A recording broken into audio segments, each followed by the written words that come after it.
അവർ RSSകാരായതുകൊണ്ട് കൊല്ലപ്പെട്ടതല്ല, അവർ BJPക്കാരായതുകൊണ്ട് കൊല്ലപ്പെട്ടതല്ല, അവർ വിശ്വഹിന്ദു പരിഷത്തുകാരായതുകൊണ്ടോ സംഘപരിവാറിന്റെ ഏതെങ്കിലും സംഘടനയിൽപ്പെട്ടവരായതുകൊണ്ടോ അല്ല കൊല്ലപ്പെട്ടത്. അവർ കൊല്ലപ്പെട്ടത് ഹിന്ദുക്കളായതുകൊണ്ടാണ്, അവർ കൊല്ലപ്പെട്ടത് അമുസ്ലിങ്ങളായതുകൊണ്ടാണ് എന്ന ഒരു കടുത്ത യാഥാർത്ഥ്യം നമ്മുടെ കൺമുമ്പിൽ നമ്മെ കുറിച്ചു നോക്കുകയാണ്. അതായത് കാശ്മീരിലെ കൊല്ലപ്പെട്ടവർ അവരൊരു തെറ്റും ചെയ്തവരല്ല. അവര് ചെയ്ത തെറ്റ് അവർ ഹിന്ദുക്കളായി പറന്നു എന്നുള്ളതാണ്.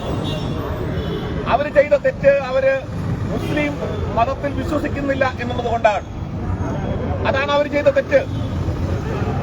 ഇത് ലോകത്ത് എവിടെയാണ് നമ്മൾ കേട്ടിട്ടുള്ളത്?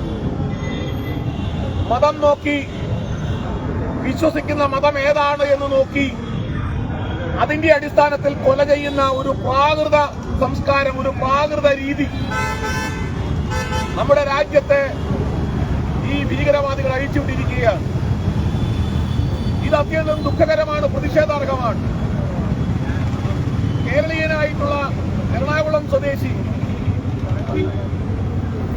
രാമചന്ദ്രൻ എന്ന് പറയുന്നയാൾ കാശ്മീരിൽ കൊല്ലപ്പെട്ടു. അദ്ദേഹത്തിന്റെ മക്കളുടെ മുന്നിൽ വെച്ചാണ് അദ്ദേഹത്തെ വെടിവെച്ച് കൊന്നത്. അദ്ദേഹത്തിന്റെ പേര് ചോദിച്ചു, പേര് രാമചന്ദ്രൻ എന്ന് പറഞ്ഞു, അദ്ദേഹത്തെ വെടിവെച്ച് കൊന്നു. ഭാഗ്യവശാൽ അദ്ദേഹത്തിന്റെ ഡ്രൈവർ കൊല്ലപ്പെട്ടില്ല. കാരണം ഡ്രൈവർ അവിടത്തുകാരനാണ്, അദ്ദേഹം മുസൽമാനായി. ഡ്രൈവറുടെ പേര് ചോദിച്ചു, ഡ്രൈവർ മുസൽമാനാണെന്ന് മനസ്സിലായി, ഡ്രൈവറെ കൊന്നില്ല. ഭാഗ്യം, അദ്ദേഹത്തിന്റെ കുടുംബത്തിന്റെ ഭാഗ്യം. പക്ഷേ രാമചന്ദ്രനെ കൊന്നു അദ്ദേഹത്തിന്റെ മക്കളുടെ മുന്നിൽ.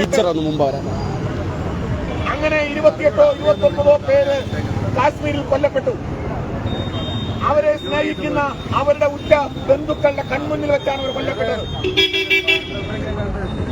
അവരുടെ ബന്ധുക്കളുടെ കൺമുന്നിൽ അവരുടെ പ്രിയപ്പെട്ടവർ പിടഞ്ഞു വീണ് മരിക്കുന്ന അത്യന്തം ദുഃഖകരമായ കാഴ്ച അവർക്ക് കാണേണ്ടി വന്നു. അവർ ഉല്ലസിക്കാൻ പോയവരാണ്. കാശ്മീരിലെ ജനത ഈ ഭീകരവാദത്തെ ഇന്ന് ഉൾക്കൊള്ളും എന്ന് ഞാൻ വിചാരിക്കുന്നില്ല. മുമ്പെങ്ങുമില്ലാത്ത രീതിയിൽ ജമ്മു കാശ്മീരിലെമ്പാടും ജനങ്ങൾ തെരുവിലിറങ്ങി ഈ ഭീകര ആക്രമണത്തിനെതിരായ പ്രതിഷേധങ്ങൾ സംഘടിപ്പിക്കുന്ന കാഴ്ചകൾ നമ്മൾ സോഷ്യൽ മീഡിയ വഴി കാണുന്നു. കാരണം ഇപ്പൊ കാശ്മീരിന്റെ മുഖച്ഛായ മാറിയിരിക്കുക. കാശ്മീരിലെ ഈ കഴിഞ്ഞ ഒരൊറ്റ വർഷം 30 ലക്ഷത്തോളം വിദേശ സഞ്ചാരികളാണ് വന്നത്. ടൂറിസ്റ്റുകാരുടെ വരവ് കൊണ്ട് കാശ്മീർ ജനതയുടെ ജീവിതം പച്ചപിടിച്ചിരിക്കുക. വലിയ തോതിലുള്ള വരുമാനം കാശ്മീർ ജനതയ്ക്ക് കിട്ടിക്കൊണ്ടിരിക്കുന്ന ഒരു കാലമാണ്. കാശ്മീർ സമാധാനത്തിന്റെ മാർഗത്തിലേക്ക് ഇന്ത്യയുടെ അവിഭാജ്യ ഘടകമായി മാറുന്ന കാഴ്ച ആരെയാണോ വിഷമിപ്പിക്കുന്നത്, ആരെയാണോ ഭയപ്പെടുത്തുന്നത്, അക്കൂട്ടർ അവർ നിരപരാധികളെ വെടിവെച്ചു കൊണ്ടുകൊണ്ട് രാജ്യത്തെ തകർക്കാനാണ് ശ്രമിക്കുന്നതെങ്കിൽ അവർക്ക് തെറ്റി. ഇത് ഭാരതമാണ്. ഭാരതത്തിലെ 130 കോടി ജനത ഒറ്റക്കെട്ടായി ഈ ഭീകരവാദത്തിനെതിരായി അണിനിരക്കും.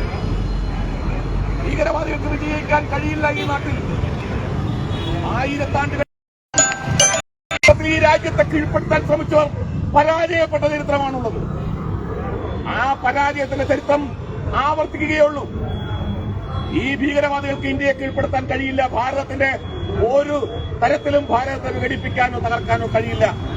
കാരണം ഭാരതത്തെ അമ്മയെ പോലെ സ്നേഹിക്കുന്ന, മാതാവിനെ പോലെ സ്നേഹിക്കുന്ന കോടിക്കണക്കിന് ജനങ്ങൾ ഈ മണ്ണിൽ ശ്വാസമുയർക്കുന്ന കാലത്തോളം ഈ രാജ്യത്തെ തകർക്കാൻ ശ്രമിക്കുന്ന ഭീകരശക്തികൾക്കെതിരെ അവസാനത്തെ തുള്ളി രക്തം വരെ പോരാടും. അതിനുവേണ്ടി ജീവിതം ഒഴിഞ്ഞു വെച്ചവർ കോടിക്കണക്കിന് ജനങ്ങൾ ഈ നാട്ടിലുണ്ട് എന്ന് ഓർമ്മിപ്പിച്ചുകൊണ്ട് ഈ കൊടുങ്കാറ്റിനെതിരെ ഈ നാട്ടിലെ ജനങ്ങളുടെ മനസാക്ഷി ഉണരണം. സാംസ്കാരിക നായകർ പ്രതികരിക്കണം. മതത്തിന്, തീവ്രവാദത്തിന് മതമുണ്ട്. മതതീവ്രവാദമാണ് കാശ്മീരിലുണ്ടായത്. തീവ്രവാദത്തിന്റെ മതം ഏതാണെന്ന് തിരിച്ചറിഞ്ഞ് അതിനെതിരെ പ്രതികരിക്കാൻ രാഷ്ട്രീയ വ്യത്യാസം മറന്ന് കലക്കവെള്ളത്തിൽ മീൻ പിടിക്കുന്ന ചില രാഷ്ട്രീയക്കാരുണ്ട്. അവരുടെ കാപട്യം തിരിച്ചറിഞ്ഞുകൊണ്ട് അത്തരക്കാർക്കെതിരായിട്ടുള്ള ജനരോഷം കൂടി ഉയർന്നു വരണം എന്ന് അഭ്യർത്ഥിച്ചുകൊണ്ട് ഈ ഒരു ദുഃഖകരമായ അന്തരീക്ഷത്തിൽ കാശ്മീരിലെ കൊല്ലപ്പെട്ടവരോടുള്ള ആദരാഞ്ജലികൾ അർപ്പിച്ചുകൊണ്ട് ഞാൻ എൻ്റെ വാക്കുകൾ ഉപസംഹരിക്കുന്നു. നന്ദി, നമസ്കാരം. പക്ഷേ ശക്തമായ നടപടികളിലൂടെ ഭീകരന്മാരെ അമർച്ച കാശ്മീരും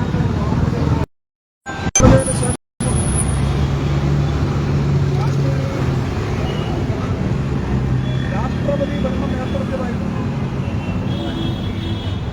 പൂർണ്ണമായ സമാധാനത്തിലേക്ക് നീങ്ങിയതിനു ശേഷം അവിടെ ജനാധിപത്യ പ്രക്രിയ പുനഃസ്ഥാപിച്ചുകൊണ്ട് തെരഞ്ഞെടുപ്പ് നടത്തി അധികാരമേൽപ്പിക്കാം എന്ന നിലപാടായിരുന്നു കേന്ദ്ര ഗവൺമെന്റ് കൈക്കൊണ്ടത്. പക്ഷേ നമ്മുടെ നാട്ടിലെ കപട മതേതരക്കാർ, ഇവിടുത്തെ ഒരുപറ്റം മാധ്യമങ്ങൾ, അവരെല്ലാവരും കേന്ദ്ര ഗവൺമെന്റിന്റെ ഇടപെടൽ കാശ്മീരിൽ അവസാനിപ്പിക്കണം എന്ന് പറഞ്ഞുകൊണ്ട് രംഗത്ത് വരികയാണ്. രാഷ്ട്രപതി ഭരണം പിൻവലിക്കണം എന്നാവശ്യപ്പെട്ടുകൊണ്ട് രംഗത്ത് വരികയാണ്. ദൗർഭാഗ്യവശാൽ നമ്മുടെ സുപ്രീം കോടതിയും അതിന് കൂട്ടുന്നുണ്ട്. അങ്ങനെ തെരഞ്ഞെടുപ്പ് നടന്ന് കോൺഗ്രസിന്റെയും നാഷണൽ കോൺഫറൻസിന്റെയും ഗവൺമെന്റ് കാശ്മീരിൽ അധികാരത്തിൽ വന്നതിന് ശേഷമാണ് 1-2 വർഷമായി ശാന്തമായിരുന്ന കാശ്മീർ വീണ്ടും ഭീകരവാദികളുടെ കേളി രംഗമായി അവരുടെ എല്ലാ വിധത്തിലുള്ള ആക്രമണങ്ങൾക്കും ശരവ്യമാകുന്ന ഒരു സാഹചര്യം ഉണ്ടായിരുന്നു. ഇപ്പോൾ അത് അതിന്റെ പരമകാഷ്ഠയിലെത്തിയിരിക്കുകയാണ്. അവിടെ ഭരിക്കുന്ന നാഷണൽ കോൺഫറൻസ് കോൺഗ്രസ് ഗവൺമെന്റ് പരിപൂർണമായും ക്രമസമാധാനം നിലനിർത്തുന്നതിൽ പരാജയപ്പെട്ടിരിക്കുകയാണ്. ക്രമസമാധാനത്തിലുള്ള സംസ്ഥാന സർക്കാരിനാണ്. ആ സർക്കാരിന്റെ വീഴ്ചയാണ് ഇത്തരമൊരു ആക്രമണത്തിന് ഇടയാക്കുന്നത്. വീഴ്ച എന്ന് പറയാനാവില്ല. കാരണം അവരുടെ പിന്തുണയോടുകൂടിയാണ് എല്ലാ കാലത്തും രാഷ്ട്രീയവും ഭീകരവാദികൾ തലച്ചുകൊള്ളുന്നത്. ഇപ്പോഴും ആ പിന്തുണ ആവർത്തിക്കുന്നു എന്ന് മാത്രമല്ല, വളരെ നാണക്കേടുണ്ടാക്കുന്ന, പരിഷ്കൃത ലോകത്തിന് ലജ്ജയുളവാക്കുന്ന നടപടിയാണ് കാശ്മീരിൽ ഉണ്ടായത്. മതം ചോദിച്ച് ഹിന്ദു എന്ന് ഉറപ്പുവരുത്തി വെടിവെച്ച് വീഴ്ത്തുകയാണ്. ആ വെടിയുണ്ട എവിടെയാണ് ഏൽക്കുന്നത്? നമ്മൾ കൊട്ടിഘോഷിക്കുന്ന മതേതരത്വത്തിന്റെ നെഞ്ചിലാണ് ഭീകരവാദികൾ വെടിവെച്ചിരിക്കുന്നത്.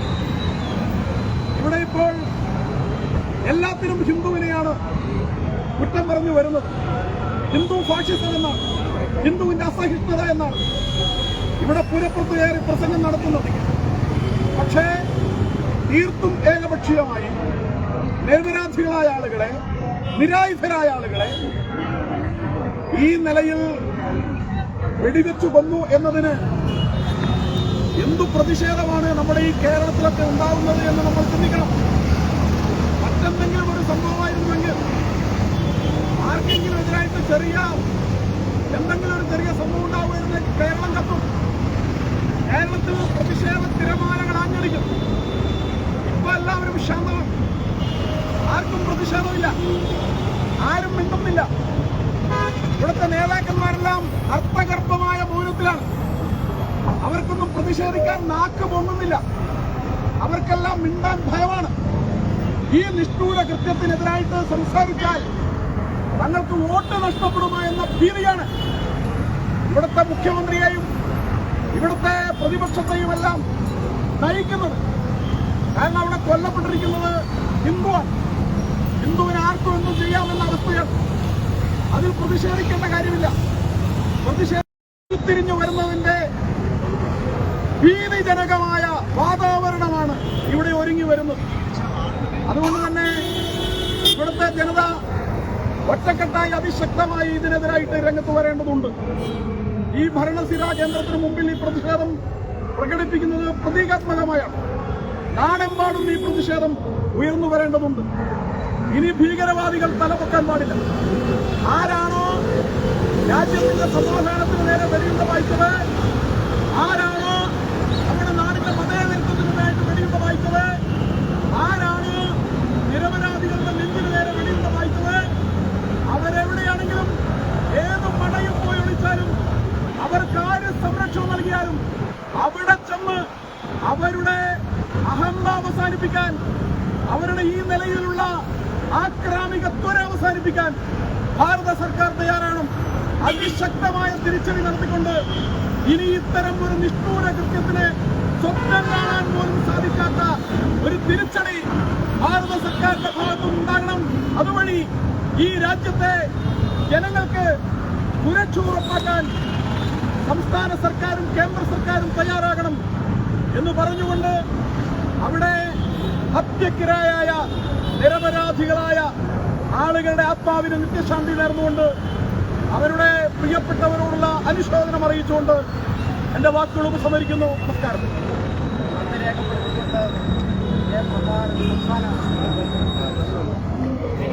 എല്ലാവർക്കും നമസ്കാരം.